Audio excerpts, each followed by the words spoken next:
Dear friends, আসসালামু আলাইকুম। বরাবরের মতো আলোচনায় আপনাদের সঙ্গে আছি আমি জাহিদ রহমান এবং আপনারা দেখছেন ট্রিপলি ক্যাম্পাস প্রেজেন্টস। আমাদের আজকের আলোচনার বিষয় SCADA control operation of DSE7320 diesel generator controller. বন্ধুরা, যারা এখনও চ্যানেলের সাবস্ক্রাইব বাটনটি প্রেস করেননি তারা অবশ্যই সাবস্ক্রাইব বাটনটি প্রেস করে বেল বাটনটি অন করে দিবেন। চলুন তাহলে বিস্তারিত আলোচনা শুরু করা যাক।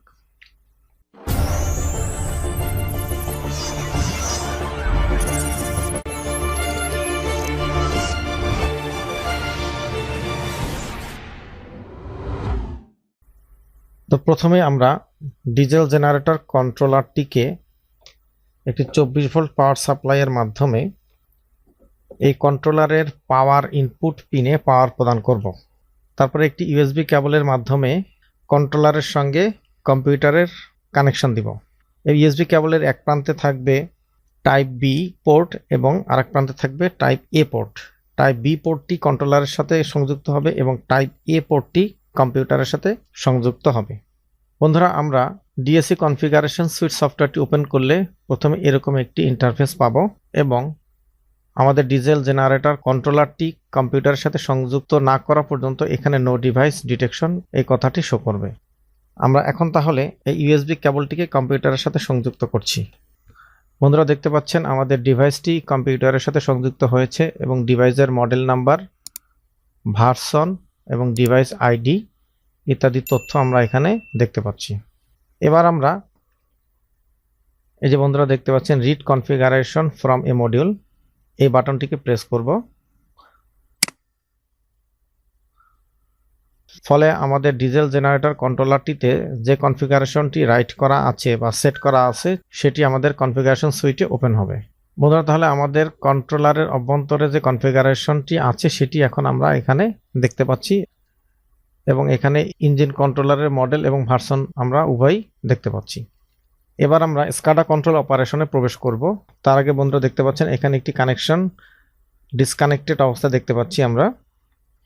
আমরা যখন এই স্কাডা কন্ট্রোল অপারেশনের এই ডাউন অ্যারোটিকে প্রেস করব তখন এই কানেকশনটি সম্পন্ন হবে। আমরা ডাউন অ্যারোটি প্রেস করছি এবং এই যে বন্ধুরা দেখতে পাচ্ছেন এখানে কানেকশনটি সম্পন্ন হয়েছে এবং স্কাডা কন্ট্রোলের যাবতীয় প্যারামিটারস এখানে দেখতে পাচ্ছি। তো আমরা প্রথমেই মিমিক এই অপশনটিতে প্রেস করব। তাহলে বন্ধুরা দেখতে পাচ্ছেন এখানে আমাদের ফিজিক্যাল কন্ট্রোলারের মতো একটি ইন্টারফেস এখানে দেখতে পাচ্ছি এবং আমাদের ফিজিক্যাল কন্ট্রোলারে স্টপ বাটনটি রেড অবস্থায় জ্বলে আছে। এখানেও ঠিক রেড ইন্ডিকেশনটি জ্বলছে, এখানে দুটো গ্রিন ইন্ডিকেশন জ্বলছে, ঠিক এখানেও দুটো গ্রিন ইন্ডিকেশন জ্বলছে। অর্থাৎ আমাদের এই ফিজিক্যাল কন্ট্রোলারের যে অবস্থাটা আছে ঠিক ভার্চুয়াল কন্ট্রোলারটি তো ঠিক একই অবস্থা দেখতে পাচ্ছি। এবং বন্ধুরা দেখতে পাচ্ছেন এখানে জেনারেটর অ্যাট রেস্ট অবস্থায় আছে, ঠিক এখানেও ইঞ্জিন অ্যাট রেস্ট এই কথাটি এখানে শো করছে। আমরা চাইলে এখানে প্রতিটি বাটনকে প্রেস করে কন্ট্রোলারের অপারেশন সম্পন্ন করতে পারবো। তার জন্য আমাদেরকে এই ফিজিক্যাল কন্ট্রোলারে কোনোভাবে টাচ করার প্রয়োজন নেই।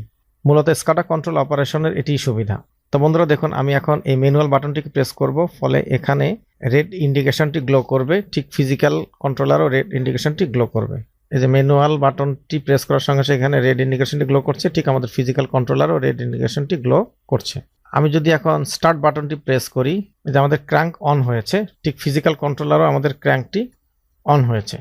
তো এভাবে আমাদের কন্ট্রোলারটি 3 বার ইঞ্জিনকে স্টার্ট করার চেষ্টা করবে, অতঃপর স্টার্ট ফেল শো করবে। যেহেতু এটি ফিজিক্যাল ইঞ্জিনের সঙ্গে সংযুক্ত নয়, কাজ এখানে ইঞ্জিন স্টার্ট কোনো ইনফরমেশন কন্ট্রোলার পাবে না, ফলে ইঞ্জিন স্টার্ট ফেল এই কথাটি কিছুক্ষণ পরে শো করবে। এই যে বন্ধুরা দেখতে পাচ্ছেন ফেল টু স্টার্ট, অর্থাৎ ইঞ্জিনটি আসলে স্টার্ট হয়নি। আমরা এখন এই অবস্থায় এই অ্যালার্মটিকে বন্ধ করার জন্য এই বাটনটি প্রেস করব এবং আমরা আবার 0 প্রেস করে স্ট্যান্ড বাই মোডে চলে যাব। তো বন্ধুরা এখানে অনেকগুলো ফাংশন আছে, আমি যদি সবগুলো ফাংশন দেখাতে চাই তাহলে ভিডিওর লেন্থ অনেক বেড়ে যাবে। তো আমি জাস্ট সামান্য কিছু দেখালাম এবং কিভাবে স্কাডা কন্ট্রোল অপারেশনটি অ্যাক্টিভ করতে হয় বা অন করতে হয় সেটি দেখালাম। আপনারা এই প্রতিটি অপশনে অ্যাক্সেস করে করে দেখে নিতে পারবেন এবং সেই অনুযায়ী আপনারা আপনাদের কাঙ্ক্ষিত কাজটি সম্পন্ন করতে পারবেন। মেনলি এই ভিডিওটির মূল উদ্দেশ্য ছিল আমরা কিভাবে এই কন্ট্রোলারের স্কাডা কন্ট্রোল অপারেশনটি অ্যাক্টিভ করব এবং আমাদের কম্পিউটারের মাধ্যমে ইঞ্জিনকে নিয়ন্ত্রণ করব। এই বিষয়টি জানাই ছিল আসলে এই ভিডিওর মূল উদ্দেশ্য। তো ডিয়ার ফ্রেন্ডস, আজকের আলোচনাটি যদি আপনাদের কাছে এনজয়েবল এবং হেল্পফুল হয়ে থাকে তো কমেন্ট বক্সে লিখে জানাবেন এবং কোন কোন বিষয়ে ভিডিও চাচ্ছেন সেই বিষয়টিও উল্লেখ করবেন। সবার প্রতি শুভকামনা রইল। আল্লাহ হাফেজ।